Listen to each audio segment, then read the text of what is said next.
Hi everyone, I'm Kate Riley and my lecture is on Module 3, Power. Our two readings were Discipline and Punish and Pedagogy of the Oppressed. So for my introduction for Michael Foucault's Discipline and Punish, so just for background on him, he's a French philosopher, historian, influential thinker, and leader in the anti-prison advocacy, which is where our reading connects. So for key terms, I just wanted to go over panopticon theory a little bit. And it's just the idea that people are controlled when they believe themselves under constant surveillance. That could be in the context of driving, thinking there might be a video camera at a stoplight. It might just encourage people to slow down because they think they are under surveillance. So the historical context is it's the central guard tower in the middle of a prison, and even if the prisoners cannot see guards, they think they're going to be on their best behavior because they believe they're being watched. So for my artist connection, I looked at artist Nari Ward and his exhibit Correctional. So the exhibit dissects different constructs of power. There's different symbols of shackles and handcuffs, and all of these symbols and images are transferred onto some sort of metal. So there is the idea throughout the exhibit of metal as a symbol of power.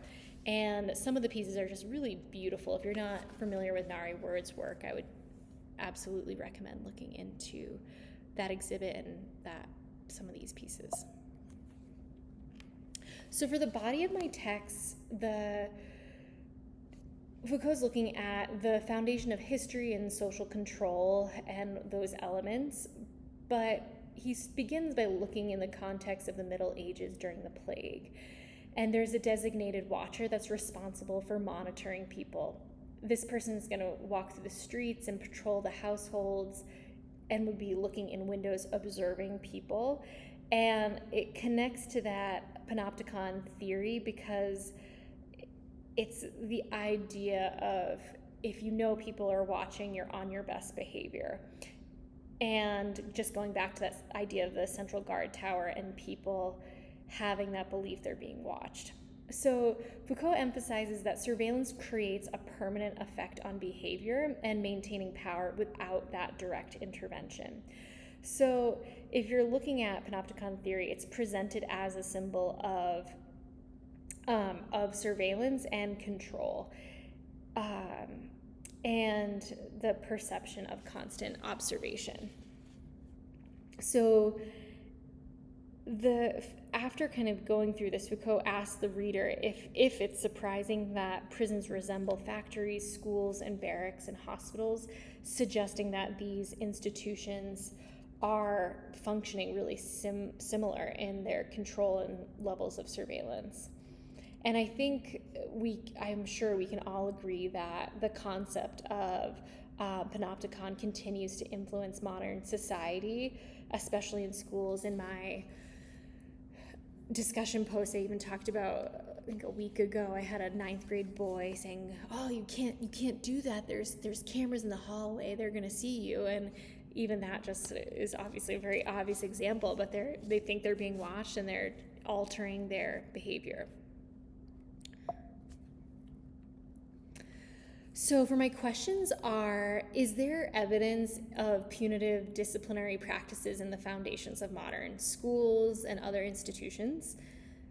I think we've kind of touched on a few scenarios where we are, I would assume we're all seeing that today.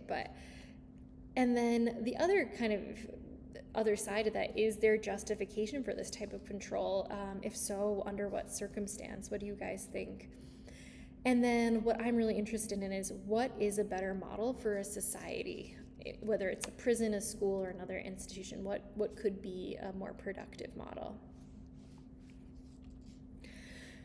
For quotes, these are all going to be uploaded to our lecture notes and the slideshow as well, so you can read through these, but I think these just kind of complemented some of the key points.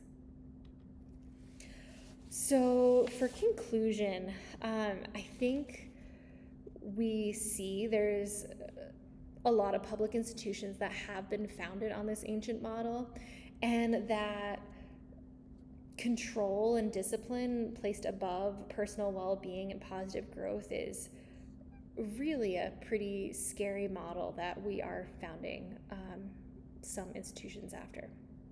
And then in modern life, we see any kind of segregation of community, so whether it's Indigenous people, any minority group, or immigrant population, these groups are isolated and regulated to certain occupations, even if it's just geographically, and they are controlled maybe in less obvious but definitive ways, and it's still being impacted by this tower model. So another example I was thinking about was during our COVID pandemic, that protocols were allowed for some quarantines, and certain occupations maybe were required to have a vaccine, and it perpetuated a lot of falsehoods or fear and control over even personal habits, whether it was mask wearing or personal isolation. And I think a lot of people felt like they were being watched, and you could really see that power structure. Kind of made me think of Foucault's plague example, but that kind of is why I went to that question. Is there a justification? Under what circumstance? Maybe you guys might think health might be a circumstance for that, but just something interesting to think about of when are those circumstances needed, or are they never needed? Okay, our next reading, moving right along, Pedagogy of the Oppressed. So Paulo Freire is a Brazilian philosopher of education, and I'm sure a lot of us have read his work in other classes, but his mission is to eradicate illiteracy and to empower people through literacy. And he's also an advocate for critical pedagogy. So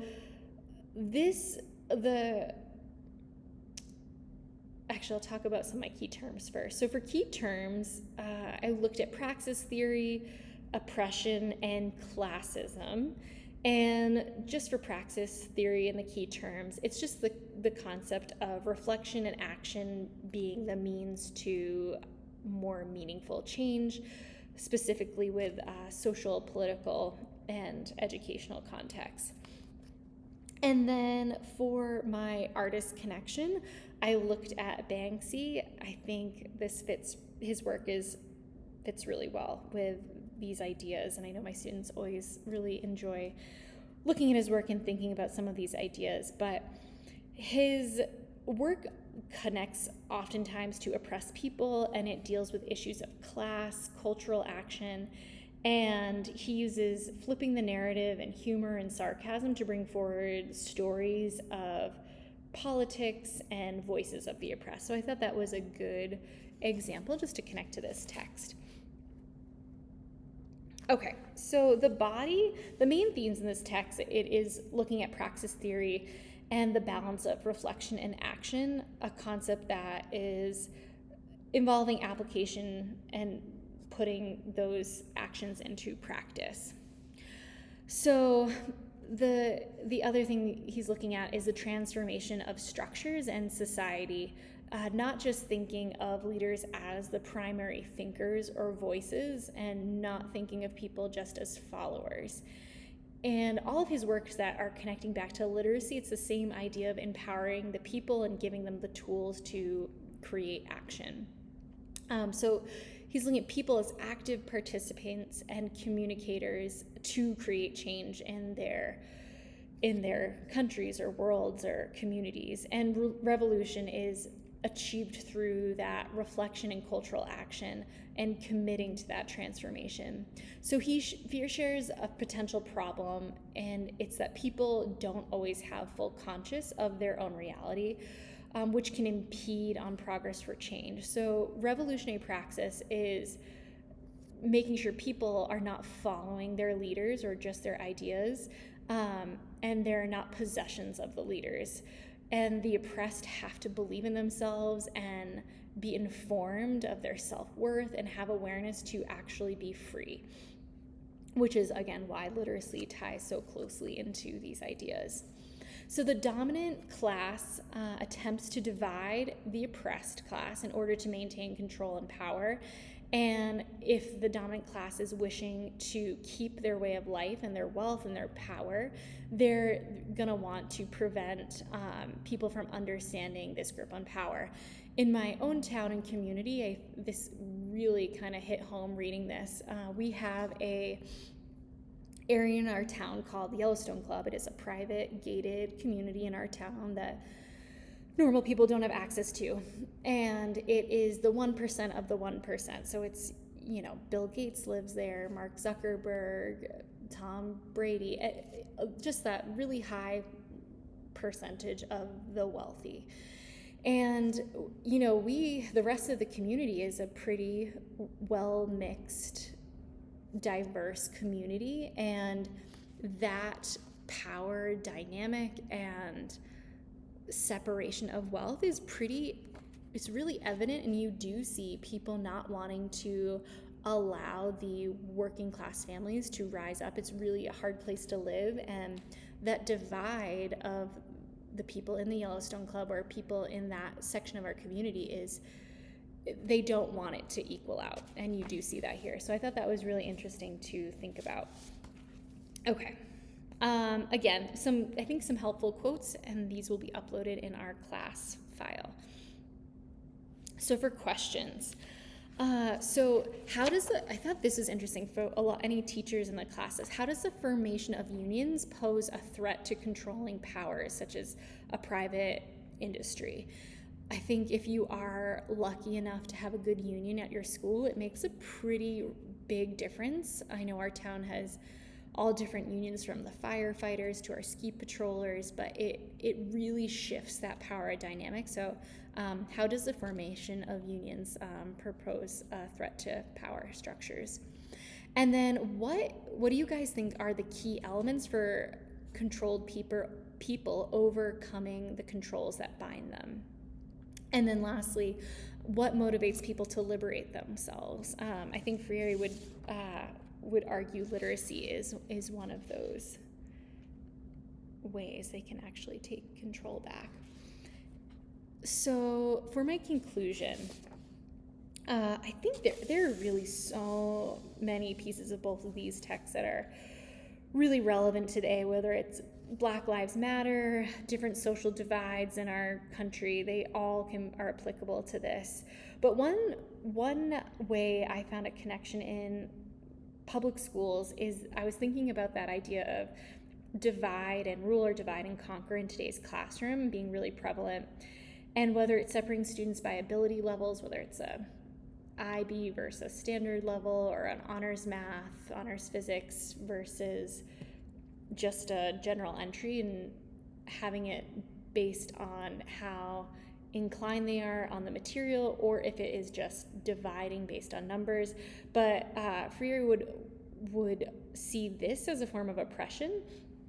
And for this text, he would suggest more of a Montessori model or a project-based learning model that would have mixed ages and mixed abilities, along with valuing students' personal interest to drive the learning as another equalizing factor.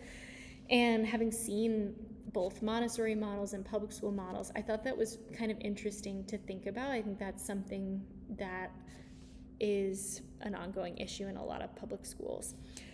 So that kind of wraps up our kind of review of Pedagogy of the Oppressed and Discipline and Punish. Thank you guys. All of these materials will be up on our page. Have a good day, guys. Bye.